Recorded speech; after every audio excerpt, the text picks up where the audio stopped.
साल 2011 इस दुनिया की पूरी नजर एक ही मंदिर पर है, श्री पद्मनाभम स्वामी मंदिर की ओर। वहां पे कुछ दरवाजा है जिसे खोलने के लिए सुप्रीम कोर्ट से कुछ स्पेशल ऑफिसर्स आए थे।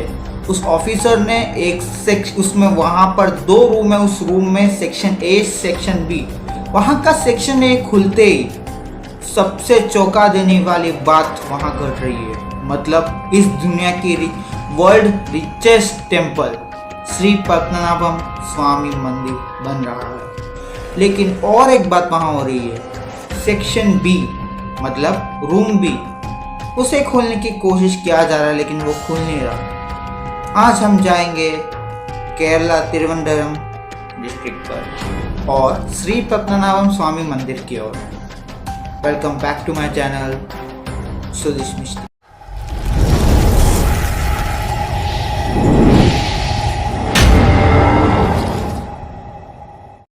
अगर हम इस मंदिर के इतिहास पर जा रहे हैं तो ये लगभग BC 500 से चालू हुआ था।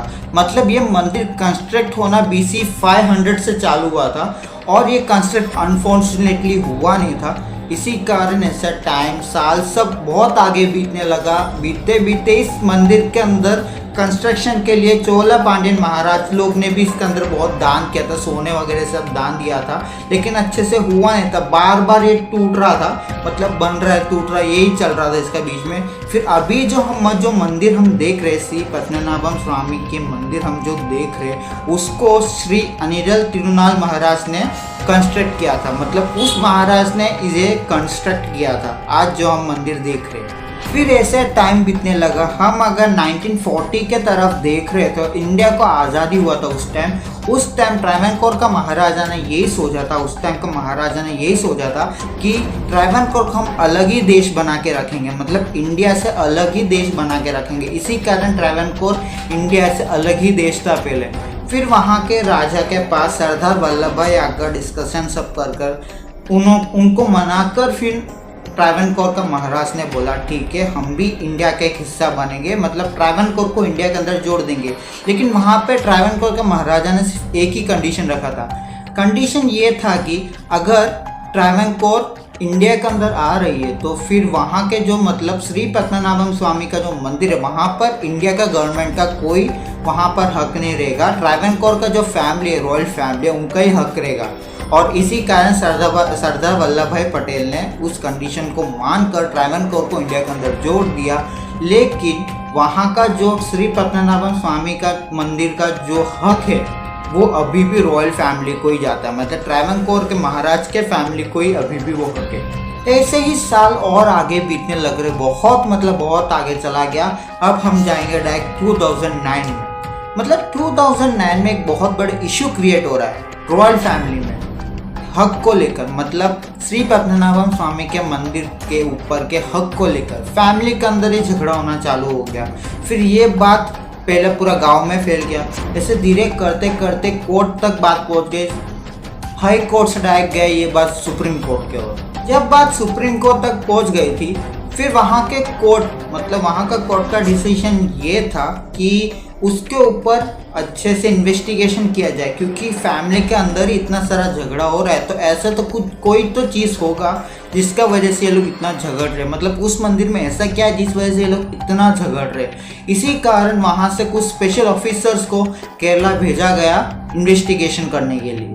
वहाँ के ऑफिसर जब इन्वेस्टिगेशन के लिए वहाँ पहुँचे तो वो लोग ने सबसे पहले श्री पद्मनाभम स्वामी मंदिर का जो स्ट्रक्चर है वो देखा। वहाँ पे 6 रूम थे। वो 6 रूम को जल्दी से नाम देने के लिए, मतलब प्रोनाउंसिएशन अच्छे से देने के लिए रूम ABCDEF करके नाम दिया।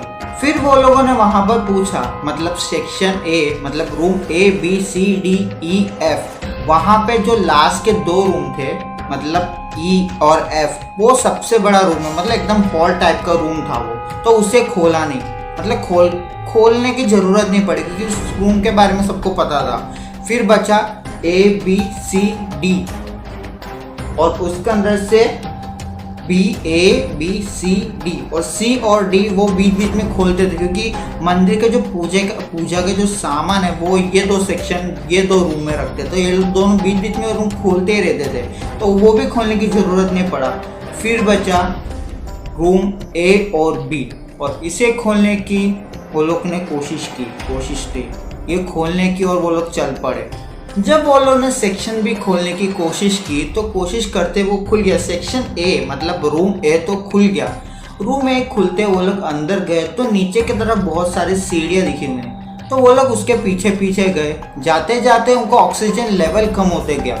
फिर वो लोगों ने फायर फोर्स की मदद से फिर वो लोग नीचे जाने लगे। ऐसे जाते जाते जहाँ सीढ़ी खत्म हुआ वो सबसे बड़े गुफा टाइप दिखा, केव दिखा, लेकिन वो केव बहुत बड़े पत्थर से ढक के रखा हुआ था।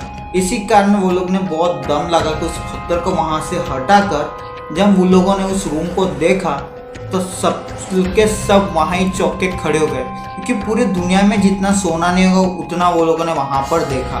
देखकर सबके होश उड़कर वो लोग वहाँ पे खड़े थे।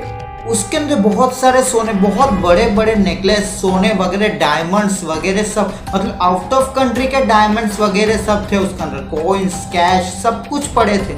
उसके अंदर से सोने निकल के उनको बाहर लेके जाने में लगभग 12 दिन लगे, और फिर उन्होंने उस सोने का वजन वैल्यू काउंट किया तो वहाँ पर उसका वैल्यू 1.20 लाख करोड़ आ रहा था। अगर हम आज के टाइम उसका वैल्यू देखें तो लगभग 4 लाख करोड़ का भी ऊपर है। उसके अंदर बहुत सारे आउट ऑफ कंट्री के भी सोना होने का कारण, मतलब रोम के तक सोने थे उसके अंदर, रोम कंट्री का तक सोने थे, आउट ऑफ कंट्री का करेंसी तक थे उसके अंदर। इसी कारण अगर हम उसका मटेरियलिस्टिक वैल्यू मतलब एंटिक वैल्यू निकालेंगे तो आज का टाइम पे, मतलब नहीं आज का टाइम पे नहीं, तब के टाइम पे लगभग 50 लाख करोड़ के तक ऊपर जाता। ऐसे ही उस सोने का हिसाब अभी हम करने बैठेंगे तो बहुत ध्यान से हिसाब करना बैठना पड़ेगा कि उसके अंदर से एक भी सोना, मतलब एक कॉइन का कीमत लगभग 1 या 2 करोड़ का भी ऊपर है। फिर जो सोने इन लोगों ने सेक्शन ए से निकाला था, मतलब रूम ए से जो सोने निकाले थे वो वापस ये लोगों ने रूम ए के अंदर ही रख दिया, हिसाब सब कर कर, उसके हिसाब सब कुछ कर कर वो लोगों ने उसके अंदर रख दिया वापस। फिर ये लोग बढ़े सेक्शन बी के ओर। जैसे ये लोग सेक्शन बी खोलने का कोशिश करने लगे, लेकिन उतने में स्टे ऑर्डर आ गया कोर्ट से। मतलब जो फैमिली के जो लोग थे वो लोग कोर्ट पे गए और कोर्ट पे जाके स्टे ऑर्डर ले लिया, सेक्शन बी खोलना ही नहीं कर रहे। अगर वो खुल गया तो दुनिया तक खत्म हो सकती है। इसे मान में रखकर कोर्ट ने बोला कि सेक्शन बी अब खोलना नहीं है, सेक्शन बी अब बंद ही रहेगा। लेकिन जो रिसर्चर्स थे, मतलब जो रिसर्च करने वाले लोग थे, वो हार मानने के लिए तैयार नहीं थे। वो लोग वापिस कोर्ट में गए और एक केस फाइल किया कि उन्हें इसके ऊपर रिसर्च करने का करके। लेकिन वहाँ पर कुछ सालों तक उस केस को कोर्ट ने ध्यान में नहीं दिया। फिर एक टाइम ऐसा आया कि कोर्ट ने रिसर्चर्स को सामने से बोला कि वहाँ जाकर जो भी सेक्शन बी में है उससे रिसर्च करो करके। एक रिसर्च ऑफिसर आया और सेक्शन बी को वो लोग ने खोला। खोलते सामने एक अजीब सा दरवाज़ा दिखा जिसे खोलने के लिए चाबी ठीक नहीं, मतलब चाबी डालने का होल ही नहीं उस दरवाजे के अंदर। वहाँ पर सांप का स्ट्रक्चर में एक दरवाज़ा बना हुआ है। उनका मानना ऐसा है कि उस दरवाज़ा सिर्फ नाग मंत्र से ही खुला जाता है, मतलब नाग में जो मंत्र, गरुड़ पुराण में जो एक मंत्र है नाग मंत्र करके, उसी मंत्र से खुला जाएगा। उसे बिगर अगर हम खोल देंगे, उसको दम लगा कर खोल देंगे तो पूरा दुनिया पानी के नीचे चला जाएगा, ऐसा उनका मानना है। लेकिन रिसर्चर्स के हिसाब से हम आगे हकीकत पे आते तो रिसर्चर्स के हिसाब से वो 7 बार इतिहास में, मतलब पहले के टाइम पे वो 7 बार तक खुल चुका है। और वो रिसर्चर्स ऐसा बोल रहे हैं कि जब उनके ट्राइवेंकोर मतलब तिरुवनंतपुरम में जब पैसे की कमी होती थी, गरीबी होती, तो वहाँ से वो लोग सोना निकाल कर यहाँ पर बंटवारा कर कर गरीबी हटाते थे, ऐसा उनका मानना है। लेकिन वहाँ के जो फैमिली, रॉयल फैमिली, उनका कहना ऐसा है कि वो जो दरवाज़ा है वो एकदम समुंदर से जुड़ा हुआ है। मतलब वो दरवाज़ा जैसे खुलेगा वैसे पूरा तिरुवनंतपुरम, मतलब आधा स्टेट पूरा पानी का नीचे चला जाएगा। पूरा सी के अंदर से दरवाज़ा खुला हुआ है, वो कनेक्टेड है, सी वाला दरवाजे से वो कनेक्टेड है। जैसे ये खुलेगा तो वो सी वाला दरवाज़ा भी खुलेगा, उसी वेस्ट के अंदर से पानी आकर पूरा स्टेट पानी का नीचे चला जाएगा। और कुछ लोगों का मानना ऐसा है कि श्री परशुराम वहाँ पे तप कर रहे, मतलब कलयुग में तप वहाँ पर कर रहे। और कुछ लोग का कहना ये है कि उसके अंदर स्वयं भगवान विष्णु का सुदर्शन चक्र रखा हुआ है। अब हकीकत क्या है हमें भी नहीं पता, आपको भी नहीं पता। अगर आपको इस विषय में क्या लग रहा है तो कमेंट सेक्शन में बता देना। वीडियो पसंद आए तो लाइक, नहीं पसंद आए तो डिसलाइक कर देना।